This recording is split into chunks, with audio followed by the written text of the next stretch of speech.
এই স্লোগান আর এই আপনার তালি এটা দিয়ে কিন্তু আপনি জিততে পারবেন না। জিততে হলে আপনাকে সোশ্যাল মিডিয়ায় জিততে হবে, টুইটার, ফেসবুক এর মধ্যে সেই যুদ্ধ করতে হবে। আমরা তো 15 বছর লড়াই করেছি, তাই না? এই ছেলেরা কি অলৌকিক শক্তি পেল যে তারা 2 মাসের মধ্যে একটা যুদ্ধে চূড়ান্ত বিজয় অর্জন করে ফেলল। সেই শক্তিটা কি ছিল? Social media. সেই শক্তিটা ছিল তাদের এই কথা, তাদের লেখা মানুষগুলোর কাছে কাছে পৌঁছে গেছে। এটা আপনাদেরকে অর্জন করতে হবে। আপনারা দেখছেন যে আজকে ফ্যাসিস্ট হাসিনা পালিয়ে গিয়ে ভারতে আশ্রয় নিয়েছে।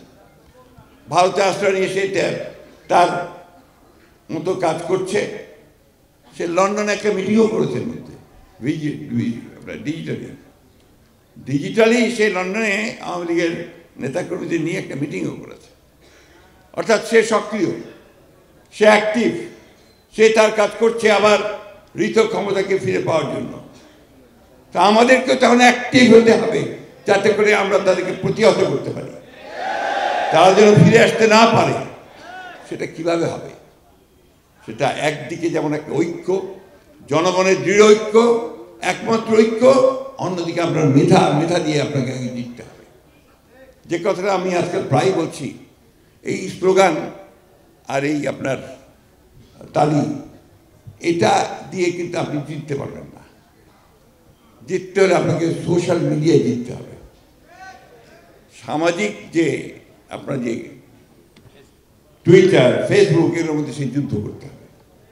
আপনারা দেখবেন সেখানে তারা অনেক অ্যাক্টিভ, তারা অনেক কিছু প্রচার করছে, অপপ্রচার করছে, যেগুলো বাংলাদেশের জন্য, এই বিপ্লবের জন্য, এই বিদ্রোহের জন্য অত্যন্ত উল্টো কথা। তা আপনাকে এই পক্ষে, জনগণের পক্ষে, গণতন্ত্রের পক্ষে বিষয়গুলোকে আপনার কথার মধ্যে দিয়ে যেতে হবে।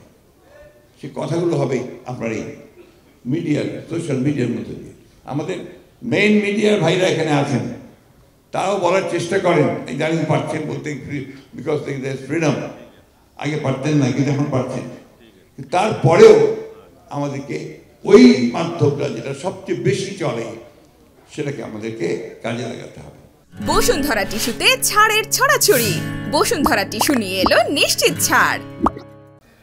তাই আমি বলি বন্ধুরা, ভাইয়েরা, দরকার আছে মাঠের রাস্তা যখন মাঠ দখল করতে হবে, রাস্তা দখল করতে হবে, রাস্তাতে আপনার প্রাণও দিতে হবে গণতন্ত্রের জন্য, অধিকারের জন্যে, ভোটের অধিকারের জন্যে, সবই ঠিক আছে। কিন্তু সঙ্গে সঙ্গে মেধারও চর্চা করতে হবে। নলেজ বেসড পলিটিক্স যদি আমরা না করি, জ্ঞানভিত্তিক রাজনীতি যদি আমরা না করতে পারি, তাহলে এই পৃথিবীতে আপনি জিততে পারবেন না। It's the reality. আপনি বলেন তো, আমরা তো 15 বছর লড়াই করেছি, তাই না? এই ছেলেরা কি অলৌকিক শক্তি পেল যে তারা 2 মাসের মধ্যে একটা যুদ্ধে চূড়ান্ত বিজয় অর্জন করে ফেলল।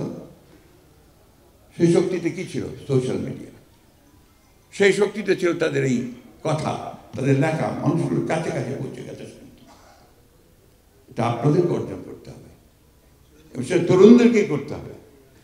এই তরুণেরা সবসময় পাল্টায়, তারা সমাজ বদলে দিতে পারে, তারা মানুষের চরিত্র বদলে দিতে পারে, দেশ বদলে দিতে পারে।